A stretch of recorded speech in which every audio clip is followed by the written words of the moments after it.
topic na natin ngayon, kung bibili tayo ng jewelry, paano tayo wag mapiki, no? Unang-una ho, actually marami kasing paraan ng pagtetest ng isang jewelry na para nakakasiguro kang hindi fake ang isang item, no? Pero isang pinaka-basic po technique para ho wag ka kayo mapiki. Unang-una ho, magdala kayo ng magnet, no? Sa malaking jewelry store, kahit sa mga subasta yan, kahit sa subasta ba yan may mga minsan nakakalusot din, may namamagnet na item din, lalong higit din sa may bandang ungpin.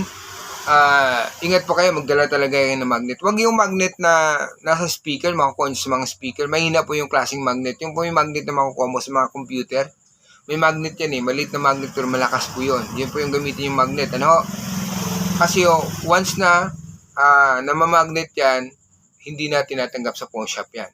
Ano po mga